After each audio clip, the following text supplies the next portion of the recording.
Olá, meus irmãos, a paz do Senhor.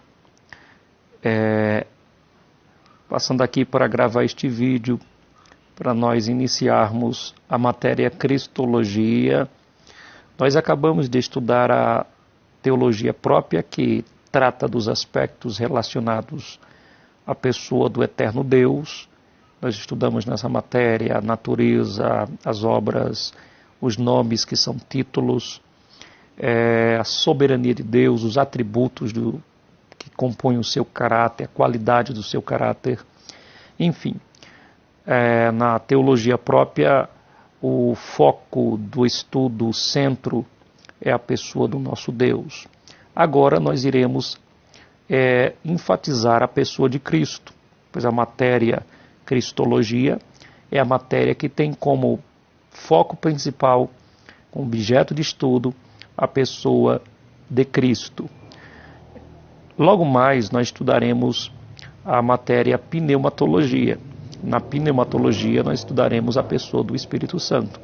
Então, de modo sistemático, nós estamos estudando as três pessoas da Trindade: o Pai em teologia própria, o Filho em Cristologia e o Espírito em Pneumatologia, certo?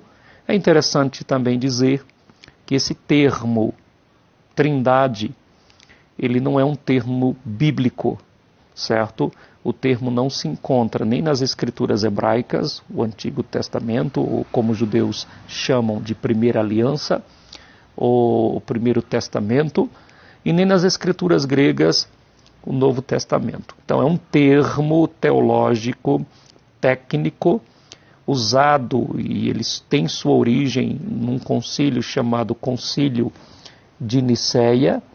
O Concílio de Nicéia foi um concílio muito importante do século IV. Isso porque surgiu neste contexto aí alguns grupos sectários, dentre os quais destacam-se o arianismo, né, sob a liderança, sob a égide de Ário, um bispo de Alexandria, do Egito, e afirmava ser Jesus apenas uma mera criatura. Então, nesse primeiro momento das grandes discussões teológicas que surgiram em torno da pessoa de Cristo, questionava a questão da sua eternidade, da sua divindade. E isso nós iremos estudar com mais propriedade e aprofundamento ao longo da ministração desta matéria Cristologia. Atanásio, salvo equívoco, foi o primeiro a utilizar essa expressão Trindade para corresponder às três pessoas que compõem a divindade. Então, meus queridos, assim, nós iremos estudar agora Cristologia. Cristologia, a doutrina de Cristo, ela se ocupa em estudar, se aprofundar a pessoa de Jesus. Então, a doutrina que estuda a pessoa, a obra, bem como... que passou aqui sem querer. Doutrina que estuda a pessoa e a obra de Cristo, bem como seu relacionamento para com Deus e para com o homem, certo? Mas Cristo não é Deus no aspecto humano, certo? Nós temos que estudar Cristo nesses dois aspectos, para além daquilo que nós ouvimos dizer. Não é uma matéria fácil de compreensão, porque, dado a complexidade da própria natureza de Jesus, né, essa questão da dupla natureza, divindade e humanidade, gente, isso foi matéria para muitos concílios, muitas discussões, e que se engendrou-se durante a história do cristianismo. Tanto é que existe um termo técnico para entender, de certa forma, como essas duas naturezas, a divina e a humana, elas funcionam numa única pessoa. Então não é uma matéria fácil, é uma matéria complexa, dado a esse aspecto da natureza de Jesus. Mas a Cristologia, ela propõe estudar a pessoa de Cristo no seu relacionamento com o Pai e com o homem, certo? Então, a proposta da cristologia é analisar de forma teológica, de maneira bíblica e também histórica a pessoa e a obra de Jesus Cristo. Então, a cristologia ela tem esse foco, este centro, essa preocupação de nos fornecer dados teóricos, teológicos, históricos, bíblicos acerca de Cristo e toda a sua obra, certo? Tudo aquilo que ele fez na terra, tudo aquilo que ele promoveu, seus milagres, seus discursos, sua morte, sua ressurreição e sua ascensão. Ok, então, a primeira unidade vai falar acerca de Jesus. O termo Jesus, ele vem do hebraico, na verdade, no grego é Iesos, né? No hebraico é Yehoshua, ou Yeshua. Nós abordaremos daqui a pouco essa questão. Então, Jesus ou Messias. Caberia aqui, tranquilamente, uma interrogação. Aquele Jesus, filho de Maria, filho adotivo de José, que nasceu em Belém e foi criado na pequena cidade, vila agrícola no interior da Galileia, Nazaré, é o Messias? Foi o Messias? Isso é importante ressaltar, por quê, gente? Porque na cristandade, certo? Essa aqui é onde nós vamos abordar aqui. Jesus Cristo é a unidade 1. Então, na cristandade não há dúvida, não existe discussão, não existe nenhum questionamento que Jesus não seja o Messias, certo? Não há nenhum cristão sensato que afirme que Jesus Cristo não é o Messias. A questão da não aceitação de Jesus como Messias é uma questão puramente judaica. A própria Bíblia, o próprio Novo Testamento, os evangelistas registraram o próprio Jesus dizendo que ele veio, na verdade está lá em João, testemunhando isto, que ele veio para o que era seu, mas o que era seu, os que eram seus, não o recebeu. Então Jesus foi rejeitado por Israel, Jesus foi crucificado pelo seu povo, e até hoje os judeus estão esperando o seu Messias, entendeu? Então Jesus, a pessoa de Jesus, este Jesus histórico, né? O Jesus da Bíblia, este Jesus ele não é aceito, não é acatado como Messias. Os judeus que acatam Jesus como Messias são denominados por judeus messiânicos, ou judeus da nova aliança, ok? Deixa eu voltar aqui o slide, veja só. É importante ressaltar, isso aqui é muito importante, que o termo Mashiach, você vai encontrar essa expressão lá em Isaías 45:1, quando o texto sagrado, o profeta messiânico, faz menção a Ciro, né? E está lá, Ciro, o meu escolhido, em algumas versões mais coerente ao termo original, o meu ungido. Então a expressão ungido é Mashiach no hebraico. Essa palavra vem de massar. Massar significa ungir, atar em óleo, ok? Então, no aspecto messiânico, tem a ver com um homem da parte de Deus que viria para livrar Israel e promover paz no mundo. Um descendente, vale salientar, um descendente da casa de Davi. É por isso, gente, deixa eu ver se eu abro aqui o texto sagrado para mostrar para vocês um detalhe interessante desse aspecto messiânico. O texto é Mateus, a genealogia de Cristo. Nós sabemos que Mateus, ele escreve para os judeus, ok? O público de Mateus é um público judaico. Deixa eu ver se é o verso 1. Então, ó, livro da genealogia, a expressão genealogia no grego é genosis, está aqui, ó, deixa eu anotar para vocês. Genosis, na verdade, nós temos aqui um acento, né? Então, ó, está aqui a expressão Gênesis, certo? Que é a expressão Gênesis lá do primeiro livro da Bíblia. Porém, a expressão genealogia no hebraico é Toledot. Então, nós temos aqui o livro da genealogia de Jesus Cristo, filho de Davi. Essa expressão, gente, é muito importante.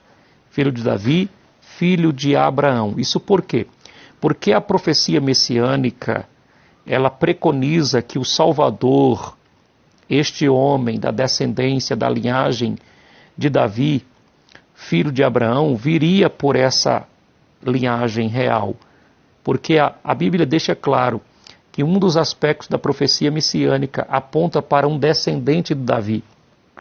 Tanto é que naquele texto do cego Bartimeu, ele grita: Jesus Cristo, filho de Davi, tenha compaixão de mim. Ora, essa expressão filho de Davi, tem misericórdia de mim, essa expressão é uma expressão messiânica, porque a profecia afirmava, vaticinava, dizendo que o Messias era da descendência de Davi, então ele viria da linhagem real.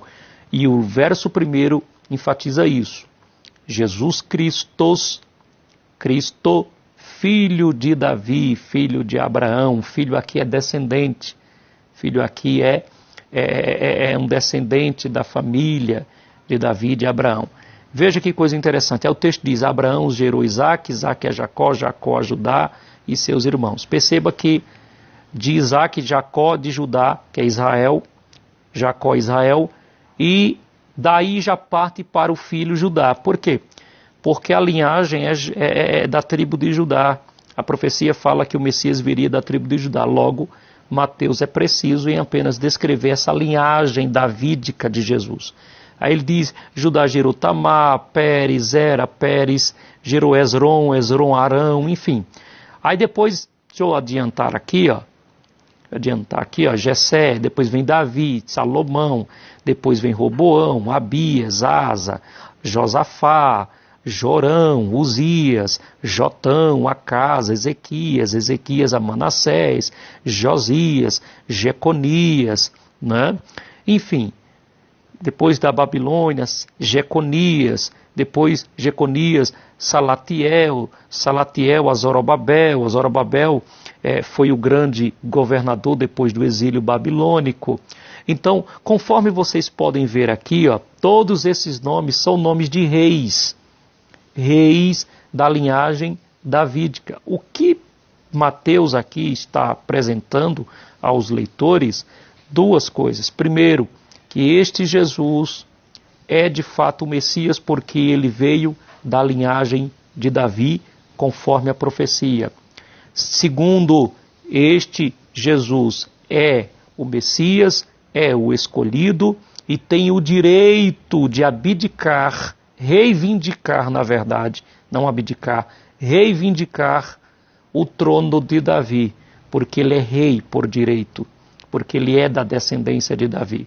Então, meus queridos, essa expressão Messias ou Mashiach impõe a vinda de um descendente de Davi, um descendente de Davi, que estabeleceria o seu reino, resgataria o povo de Israel, restituiria como povo, como nação, o salvaria das mãos dos seus opressores e implantaria uma paz universal, uma paz mundial para todos os povos.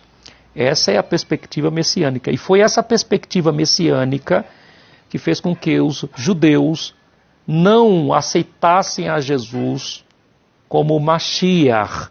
Por quê? Porque eles encontraram em Jesus uma perspectiva espiritual e eles gostariam de uma perspectiva política, de um Jesus libertador político que derrotasse os romanos e os expulsassem da sua terra, porque os judeus estavam sob o domínio romano. Quando Jesus entra montado num jumento, eu chamo isso de anticlímax histórico ou messiânico, porque ele quebra esse efeito. Quem olhou para Jesus naquele período, ali, naquele tempo, entrando num jumento, dizia: não, esse não é o rei, esse não é o escolhido que vem salvar o povo de Israel. Quando viu Jesus, por exemplo, dizendo: dá a César o que é de César, paga o imposto a quem é direito, de quem é direito. Ele disse: não, esse não é o Messias, porque ele está mandando pagar imposto para Roma. Quando eles viram Jesus dizer: o meu reino não é deste mundo, ele disse: não, esse não é o Messias, porque o Messias vai implantar um reino político na terra. Este aí diz que o reino é espiritual. Então, Jesus, ele quebrou, de certa forma, aquela esperança messiânica política na cabeça dos judeus. Claro, a profecia messiânica, ela envolve a implantação de um reino físico, político, material. Todavia, não para este momento, mas para um dia em que Cristo governará no trono de Davi perpetuamente. E isso se concretizará durante o milênio. Então, a palavra Mashiach é no hebraico. E a palavra correspondente a Mashiach no grego é Christos. Está aqui, Christos. Essa segunda palavra aqui, ok? Está lá em João 4,25, quando a mulher samaritana fala acerca do Messias que viria da descendência de Israel, da descendência de Davi. Então, Christos e Mashiach significa a mesma coisa. Ungido, escolhido, enviado. É a mesma coisa. Então, quando nós falarmos Jesus, gente, Jesus Cristo, Cristo não é sobrenome de Jesus. Cristo é apenas um título, ok? Quando dizemos Jesus Cristo, ou seja, Jesus o Messias. Por isso que os judeus messiânicos chamam de Yehoshua HaMashiach, Jesus Cristo o Messias. Então, até porque essa questão de sobrenome eu já nunca pesquisei, mas eu já pensei sobre isso, que parece-nos que os nomes na antiguidade estavam muito mais relacionados à questão da família, ou à questão do lugar. Fulano, filho de Cicrano, por exemplo, Yosef ben Yehudá, José, filho de Judá. Então estava muito mais relacionado a essa questão do sobrenome ao nome do pai, da família, ou quando não, do lugar. Por exemplo, quando o povo de Israel chamava Jesus Cristo de Nazaré, Jesus de Nazaré, não Jesus Cristo, Jesus de Nazaré, ou seja, Jesus vindo originário, ainda que não fosse de Nazaré. Maria de Magdala, Maria Madalena. Madalena não é o sobrenome.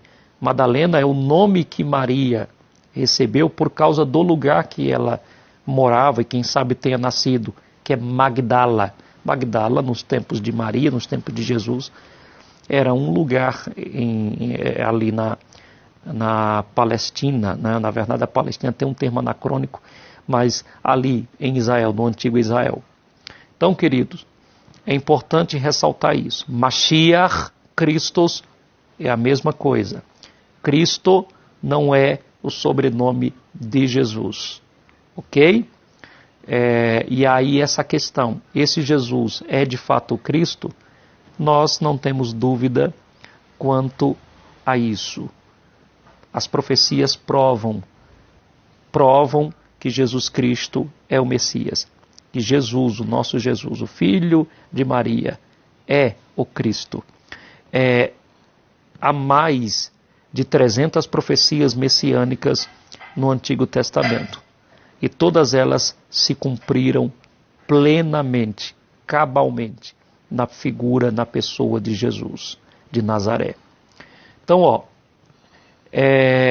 eu coloquei aqui um adendo, ou seja, uma coisa interessante para a gente rapidamente meditar, é porque hoje existe um grupo chamado Testemunhas de Yehoshua, e eles alegam que o nome Jesus é um nome pagão, que não é um nome errado, porque no hebraico não tem J. Os que estão fazendo o curso de hebraico comigo, de fato sabem que a letra correspondente, a consoante correspondente ao J no nosso português é o Yud, certo? É o Yud. Então não tem J, nem no grego tem J, né? Tem o Iota, não tem J. Mas, queridos, o nosso português, a nossa língua é uma língua neolatina. É uma língua que tem um tronco linguístico no latim, assim como o espanhol, assim como o italiano, assim como o francês, né? Essas línguas elas têm em comum o mesmo tronco, que é o tronco linguístico. Quando o Império Romano ele invadiu a Península Ibérica, os povos bárbaros que residiam naquela região, em contato com o latim falado pelos soldados romanos, o latim vulgar, o latim popular, e aí o contato desses dialetos falados, os dialetos falados pelos povos bárbaros, com o latim, deu-se origem às línguas neolatinas, entre elas o português. Então, quando eu pego a palavra, por exemplo, aqui, ó, o nome Yehoshua, na verdade, vem de Rocheia. Rocheia é o nome de Oséias, filho de Nun, está lá no registro do Pentateuco. Era o servo de Moisés, aquele que deu continuidade ao Êxodo, aquele que concluiu a missão de levar o Bene Israel, ou seja, os filhos de Israel, para a terra prometida. Então a palavra, o substantivo Yehoshua vem de Rocheia. Rocheia significa salvação. E aí, o que foi que aconteceu? Peraí. O que foi que aconteceu? É que Josué, o seu nome, na verdade, não sofreu um acréscimo, na verdade, não sofreu uma mudança. Alguns dizem, não, Moisés mudou o nome de Josué. Não mudou, na verdade. Ele acrescentou uma abreviação, né, o IA. Ele acrescentou isso aqui, gente, ó. O nome de Oséias era isso aqui, Rocheia. O que foi que Moisés fez? Ele acrescentou isso aqui, ó. Ele acrescentou a abreviação do IA. Claro, aqui na formação da palavra formou-se a seguinte expressão: Yehoshua. Rocheia significa salvar. Yehoshua significa o Senhor salva. Então Moisés entende, iluminado, inspirado pelo Espírito Santo, que aquela expectativa de ser salvo, quando, quem sabe, o pai de Rocheia, o pai de Oséias, ou Josué, o pai dele, quando deu o nome, o maior desejo de qualquer cativo no Egito era ser salvo. E aí Moisés entende que a expectativa será atendida pelo Senhor. Então, por isso que ele colocou Yehoshua, ou seja, no Senhor, essa salvação deixará de ser uma expectativa, uma vontade, para ser uma realidade. Certo? Então, e essa palavra Rocheia vem de Ishá. Ishá significa salvar. E o que foi que Moisés fez? Acrescentou isso aqui, ó, que é a abreviação do tetagrama do nome sagrado de Deus. Então, quando alguém disser, não, o nome é Yehoshua e não Jesus, conforme está aqui, ó, o termo grego é esse aqui. O termo grego é Iesus. O nome Jesus no grego é este aqui, gente, ó. Iesus. Esse é o nome de Jesus. Deixa eu ver aqui que eu mexi não sei onde aqui, pronto. Esse é o nome de Jesus. Aqui é a transliteração do grego, que é a representação gráfica, né, dos termos de uma língua. E aqui é a tradução, só isso. Aqui é o iota, ó, e aqui é o J. A questão é que o I no nosso português, ele passou a ter uma representação de J. Então o nome Jesus nada mais é do que uma tradução do termo grego Jesus. Nada mais do que isso. As pessoas ficam procurando, irmãos, coisa não existe. Então tanto faz Jesus, Yehoshua, Ishá, Yehoshua, Yeshua, tanto faz. Não há problema algum quanto a isso, eu não vejo problema nenhum, porque ambas palavras significam a mesma coisa. O próprio termo Jesus é o termo Josué e Yehoshua, o Senhor salva, o Senhor é salvação. Não há problema nenhum quanto a essa expressão. Queridos, eu vou encerrar aqui o vídeo, já ficou um pouquinho longo, e logo mais estarei fazendo outro para concluir essa primeira parte do nosso estudo de Cristologia, da nossa matéria.